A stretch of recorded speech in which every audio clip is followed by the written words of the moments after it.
When I ran across his video of his first UFO sighting, I was really intrigued. Plus, I was part of MUFON, and I noticed that they had one of their investigators look into it. So really, I kind of, since it was some of the best video I had seen, wanted to look more into the veracity of the video. And I found that it was very credible that the MUFON investigator had found there were several witnesses to some of his first sightings. When you only have a first-hand experience, only one person, there's not really much you can do with that. That's not the issue. That was never the issue with Stan. There's just so much information out there. It's almost overwhelming. Stan's story is incredible also because it has so much proof. It has so much credibility. I mean, he has not only photographs, films, videos, he downloads formulas. He has it all in that story. That story is a gold mine for an example of perfect contact. There are aspects of the case that are very solid, that it would be impossible for Stan to hoax. Stan is being used to give a message also. I mean, he's being used to say it's real. The stuff that I've seen, the evidence that he has, that I looked at, the people that I've interviewed around him, wow, yeah, he's the real deal, no doubt.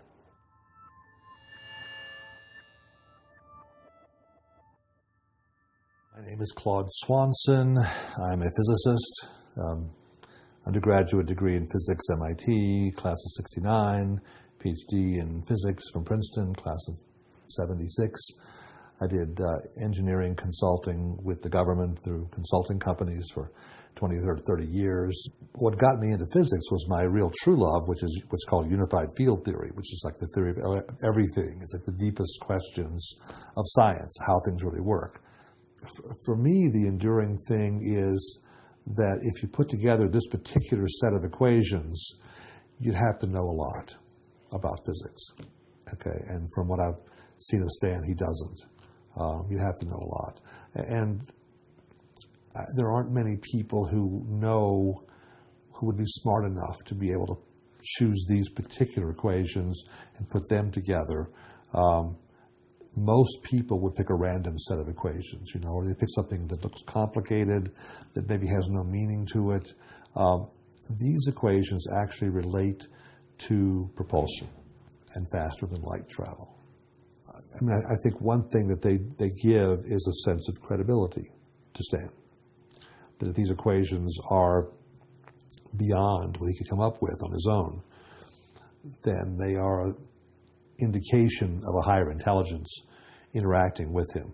The more I have looked into them over the years and the more I've figured out different pieces of it, the more impressed I am that they seem to actually describe how they do some of the things that we find anomalous, how they go faster than light, how they get from some distant star to here. In our current science, even maybe 20 years ago, those things were viewed as impossible. What's been happening in the past 15 years or so is there's a group of leading-edge scientific thinkers who seem to be following along a similar path, who, and they're not the mainstream scientists, but there are more and more indications that seem to back up the equations that Stan has been writing. So there's a trend here, a growth that kind of says, these might really work. One of his equations relates to a solution that was found in the 90s by a physicist named Alcubierre, a Mexican physicist, that is the first proposal for how you could take gravity and make faster than light travel from it. He found a solution, a mathematical solution that gives you a warp drive. Okay, that's what they called it. Now, it involves some conditions that are not realizable in our current physics today, but still it's a step in that direction. And as you look more into it, you find, and that's one of Stan's equations. And as you look into it, the other people, Puthoff and Robert Dicke, whose equations also show up in Stan's work, they're also working on the same idea, how to change space-time in ways we didn't know was possible before.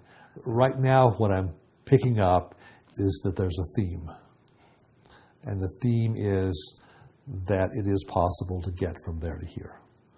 Our present conventional view is we couldn't have ET visitors because it takes too long for them to get from there to here at the speed of light or less. But suppose there are ways of warping space and time or going faster than light. And that's what some of these equations are hinting at.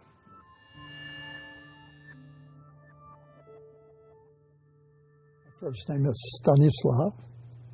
My middle name is Gergely. My last name is Ojak. I have a PhD in clinical psychology, and I have a background in engineering, architecture and design, industrial design, and education, headmaster, private school for gifted children. I administered, with his agreement, with no one else around. His wife was in that building, as was my wife. It was a home of a mutual friend. There were about 5 other people, and they're in the remainder of the house, and we use this office. The doors were closed, very private. I asked him a series of questions to determine, to my interpretation, his coherence, his intent. Is he there to bribe me intellectually? Does he want me to set up some kind of an assessment or analysis to glorify who he is? I look at all those issues. I gave him some document. I said, okay, now I want you to take these tests and answer them at whatever speed you want. Don't worry about the length of time. But you can't ask me any questions. And he said, okay. So he took the post-traumatic stress disorder assessment, and it shows that there's a very high degree of stress related to something. Now, it could be related to his marriage. It could be related to something he refers to as a UFO experience. I gave him a personality test, which is called Myers-Briggs, in order to be able to understand his personality relative to himself and the way he answers questions. I also gave him one for his ability to recall things, for memorization. I gave him one for interpretation in regards to lying. I outlined 27 different questions and how he answered them. And I watched what he did with every test, because that's part of the assessment. How did he take it? Was he eager? Was he frustrated? Was he focused? Did he ever stop and lean back? Or did he ever hit the table? Many things that might show frustration. He did all 5 tests very calmly.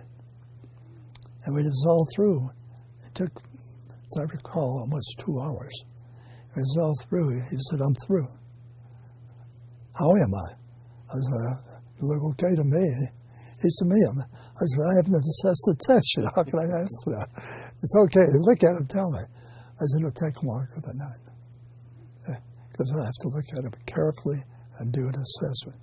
He said, can you just tell me, am I crazy or not? Can you say that? I said, yes, I can tell you. From my perspective, you're sane as most people, if not more. You merely have had more experiences that confuse others more than they confuse you.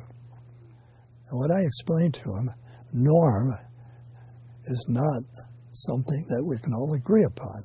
So we have to have a norm which to agree upon. So if you're asking for my norm, are you normal? The answer is yes. If you ask many other people, the answer is no. In fact, they probably call you weird, a liar, and do that things. I said, you do not lie, or you do not to me. Your experiences are real. I have a lot of proof for it. Therefore, you're okay.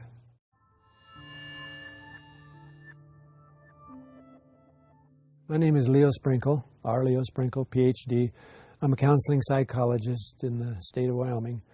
I teach self-hypnosis to people who wish to learn the techniques, not only to relax the body, but to focus the mind. So from a standpoint of general mental health, these techniques are useful.